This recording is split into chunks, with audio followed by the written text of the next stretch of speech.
আসসালামু আলাইকুম, welcome back. আশা করি ভালো আছেন এবং সুস্থ আছেন। গত টিউটোরিয়ালে আমি আপনাদেরকে মার্কিও টুল নিয়ে আলোচনা করেছিলাম। তো আজকে আমি লেজো টুল নিয়ে আলোচনা করব। লেজো টুলের এখানে আরো কিছু টুল আছে, যেমন পলিগন লেজো টুল আর একটা হচ্ছে যে ম্যাগনেটিক লেজো টুল। তো এগুলো প্রত্যেকটা আমি ব্যবহার দেখাচ্ছি। এগুলো প্রত্যেকটাই হচ্ছে যে মূল কাজ হচ্ছে সিলেকশন করা বা ওখান থেকে কপি করে কাট করা বা যেকোনো একটা আংশিক অংশ সিলেক্ট করার জন্যই এইগুলা। তো এখানে আমরা যেটা করতাম যে একটা নির্দিষ্ট শেপই ছিল, যেমন রেক্ট্যাঙ্গল, সার্কেল বা thin, single rho, single column, এগুলা ছিল মার্কিও টুলটা। আর এখানে হচ্ছে যে আমি আমার মতো র্যান্ডমলি যেভাবে ইউজ করতে চাই অর্থাৎ ওইভাবে ইউজ করতে পারবো, ওইভাবে কপি করতে পারবো। তো দেখাচ্ছি আমি, চলুন। এখানে লেজো টুল আছে, লেজো টুলটা আমি সিলেক্ট করলাম।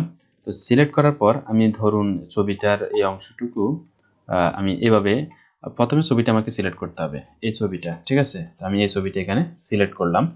সিলেক্ট করার পর যেটা করতে হবে, আমাকে জাস্ট এখানে মাউসে সিলেক্ট করে এভাবে আমাকে ড্র্যাগ করতে হবে, ঠিক আছে। এভাবে ড্র্যাগ করতে হবে, ছেড়ে দেওয়া যাবে না, সরি আমি এটা ছেড়ে দিয়েছি যার কারণে এটা আবার চলে গেছে। তো আমাকে এটা মাউসের লেফট বাটনটা ক্লিক করে ধরে রাখতে হবে, এভাবে ধরে রেখে আমাকে এটাকে কপি করতে হবে, ঠিক আছে। এভাবে সিলেক্ট করতে থাকতে হবে। তো আমি এভাবে করছি র্যান্ডমলি একটা, জাস্ট এই অংশটুকু ধরুন আমি এভাবে সিলেক্ট করলাম। যেখান থেকে শুরু করছি ওইখানে গিয়ে এটাকে এভাবে শেষ করে দিব। তাহলে দেখতে পাচ্ছেন এখানে সিলেকশনটা চলে আসছে। এখন আমি আবার এই মুভ টুলে যাব। মুভ টুলে যাওয়ার পর এখন আমি এটাকে কপি করতে পারি, কপি করে পেস্ট করতে পারি, অথবা এটাকে ডিলিটও করে দিতে পারি। আমরা যে ব্যাকগ্রাউন্ড রিমুভ করি এটা এভাবেও করা যেতে পারে। আমি এখানে ডিলিট কি চাপলে দেখেন ব্যাকগ্রাউন্ডটা রিমুভ হয়ে গেছে। তো আমি পরে ব্যাকগ্রাউন্ড রিমুভ কিভাবে করতে হয় প্রফেশনালি সেটা আমি দেখাবো পরে, জাস্ট এখন এটা সম্পর্কে জানুন। তো এটা ডিলিট হয়ে গেছে, ঠিক আছে। এখন কন্ট্রোল ডি দিলে আমরা এটা ডিসিলেক্ট হয়ে যাবে। তো এরপরে যেটা আছে আমাদের পলিগনাল লেজো টুল। তো এটা একটু ওইটা থেকে ভিন্ন, সেটা হচ্ছে যে এটাকে বারবার ক্লিক করে করে করতে হয়। ওইটা তো হচ্ছে যে ক্লিক করে জাস্ট এভাবে ড্র্যাগ করলেই হয়ে যায়। এটাকে আমরা এভাবে সিলেক্ট করতে হবে, জাস্ট ক্লিক করতে হবে। যেমন যখন আমি এখানে ক্লিক করলাম, করার পর দেখেন আমি কিন্তু এখন ক্লিকটা ছেড়ে দিচ্ছি, ঠিক আছে। দেওয়ার পর সেটা এরকম আসছে। এখন আমি আবার আরো জায়গায় ক্লিক করলাম, তাহলে সেটা আবার এই পর্যন্ত একটা সিলেক্ট হয়ে গেল। এভাবে আমি যে অংশটুকু সিলেক্ট করতে চাই এভাবে ড্র্যাগ দিয়ে এটা ক্লিক করে করে সিলেক্ট করতে হবে, এবং যে বিন্দুতে আমি শুরু করছিলাম ওইখানে গিয়ে শেষ করলে দেখেন এখানে কিন্তু জিরো হয়ে গেছে। অন্য জায়গায় দেখেন এটা কিছু নেই, এই জায়গায় আনার পর এটা এই যে এরকম একটা চিহ্ন হয়ে গেছে।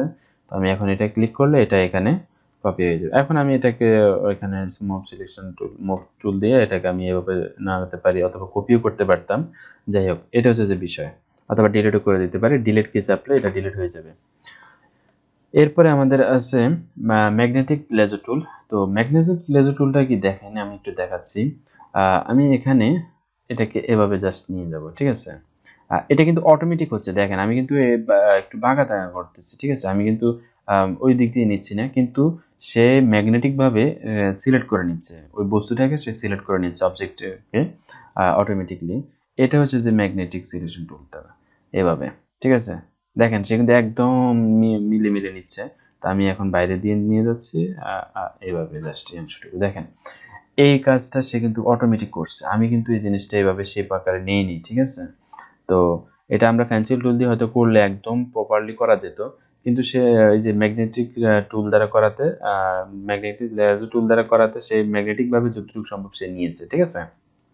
এখন আমি এটাকে যা কিছু করতে পারি, মুভ করতে পারি, ডিলিট করতে পারি। ব্যাক স্পেস চাপলে এটা ডিলিট হয়ে গেছে, দেখেন একদম ক্লিয়ারলি। তো এটা হচ্ছে যে আমাদের ম্যাগনেটিক লেজার টুলের ব্যবহার। তো আজকে এই পর্যন্ত, আশা করি ভালো থাকবেন এবং সুস্থ থাকবেন। পরবর্তী টিউটোরিয়াল পর্যন্ত ভালো থাকবেন এবং সুস্থ থাকবেন। তো আজকে এই পর্যন্তই, পরবর্তী টিউটোরিয়াল পর্যন্ত ভালো থাকবেন, সুস্থ থাকবেন। আসসালামু আলাইকুম।